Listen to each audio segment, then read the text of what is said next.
Hey everyone, welcome back. Ready to dive into another intriguing tale. This time, we're heading straight into the heart of Victorian London, a city shrouded in fog and mystery, to explore a story called The Governess.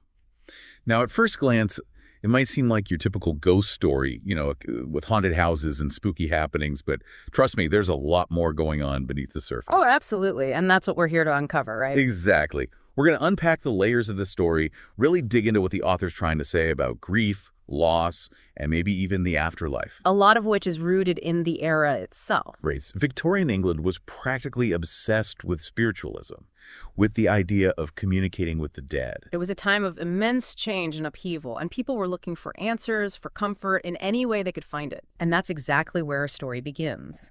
The author paints this incredibly vivid picture of London, all gloomy and atmospheric. You can practically feel the dampness in the air, hear the clip-clop of horses on the cobblestones.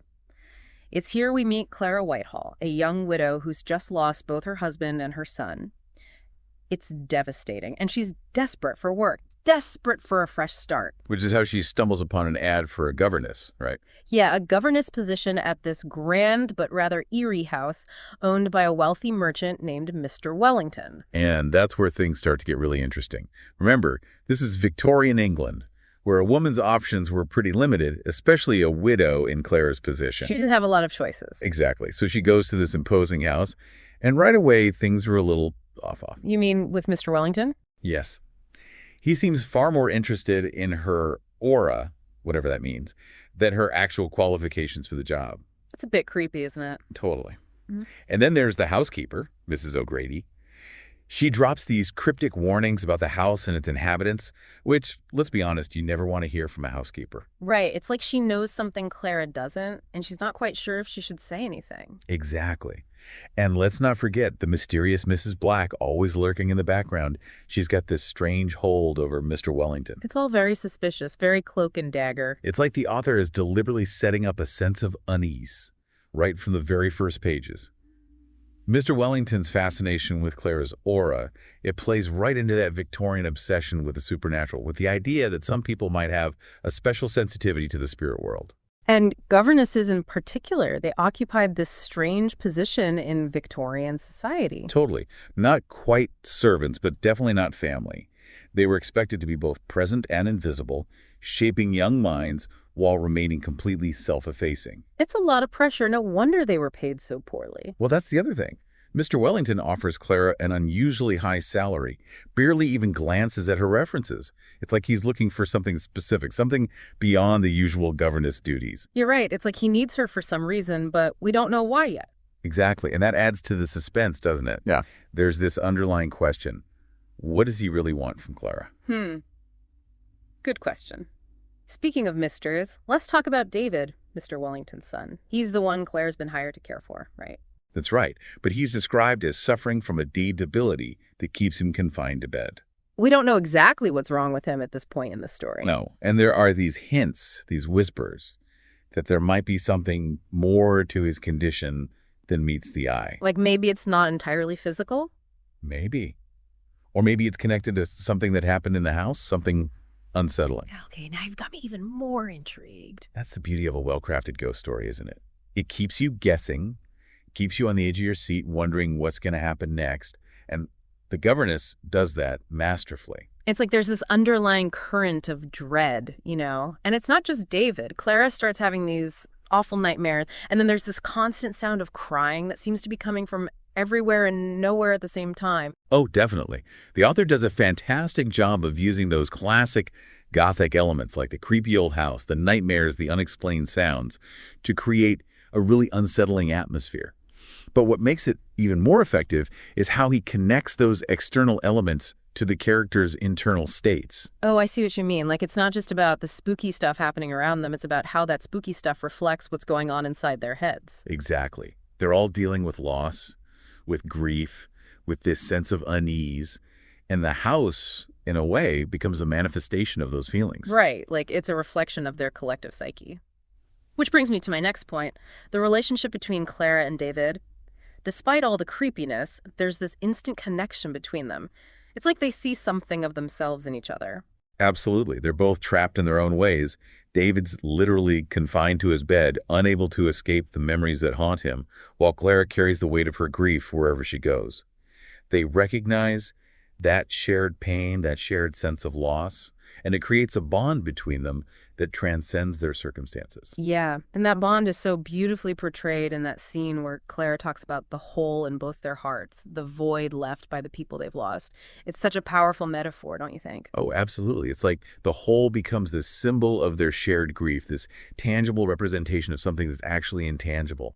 And it reminds us that even though they might seem different on the surface, they're united by this profound sense of loss. It's like their shared pain is what connects them. And that's what makes me wonder, is this really a ghost story in the traditional sense, or is it more about the haunting presence of Greece itself? Ah, that's the central question, isn't it? And the author does a brilliant job of blurring the lines between the supernatural and the psychological, leaving it up to the reader to decide what's real and what's imagined. So we're left wondering if the ghosts are literal entities or manifestations of the characters' internal struggles. Precisely. And then there are those cryptic comments from Mrs. O'Grady, the housekeeper. Do you remember how she hints that something might have happened in that house, something that traumatized David? Right, like maybe his illness isn't entirely physical, but she never comes right out and says what happened, does she? Exactly. She just drops these little hints, these breadcrumbs, that make us question everything. Oh, that's good. Like, we're trying to follow her trail, but it's like she's leading us deeper and deeper into the fog. And the fog itself becomes symbolic, doesn't it? It's Right. like this visual representation of the confusion and uncertainty that surrounds the characters, and, by extension, us as readers. Oh, that's so true. We're all kind of stumbling around in the dark trying to make sense of things. Exactly. And then, just when the tension is at its peak, things start to change. The nightmares stop. David begins to heal. He even starts walking again, and this sense of peace settles over the house. It's like whatever was haunting them has finally been laid to rest. But here's the thing. It's not just David who finds peace, is it? That's right. Clara finds it too. She's been carrying the weight of her own son's death, unable to move on, and through caring for David, through helping him confront his pain, she's able to find a path towards healing for herself as well. Wow, that's powerful. So it's not about vanquishing the ghosts or the darkness or whatever you want to call it. It's about facing it head on and finding a way to move through it. Exactly. And they do that together, which underscores the importance of human connection, especially in the face of grief and loss. They needed each other to heal, to find peace. It's like they exorcised each other's demons, not through rituals or incantations or anything like that, but through the simple act of being present for each other, offering comfort and understanding in the midst of unimaginable loss. That's the beauty of the story, isn't it? It reminds us that sometimes the most powerful antidotes to grief and trauma are the simplest things: human connection, empathy, and the willingness to sit with someone in their pain. You know, it's funny when you think about it. In a lot of ghost stories, it's all about good versus evil, right? Like you have to defeat the ghost, get rid of it, banish it back to wherever it came from. But in The Governess, it's not about defeating the ghost at all. No, it's about understanding it. Yeah, exactly. Like, what does the ghost represent? What's it trying to tell us? And in this case, I think the ghost, or rather the idea of the ghost, represents those unresolved emotions, those traumas that we carry around with us. It's like the house itself becomes a symbol of their shared grief, this space where all their suppressed emotions can finally come to the surface. And that's scary, right? Confronting those hidden parts of ourselves, the things we'd rather keep buried. But it's also necessary for healing. And what's amazing is that both David and Clara, they find healing through each other. I mean, think about that moment when David finally takes his first steps. It happens right when Clara starts to feel a sense of closure about her own son's death. Oh, absolutely. It's like they needed each other to break free from the chains of their grief, you know? Yeah. To lift each other up and say, hey, we can do this, we can move forward. That's such a powerful message, and it makes you think about all the different ways we can find healing, find connection, even in the darkest of times.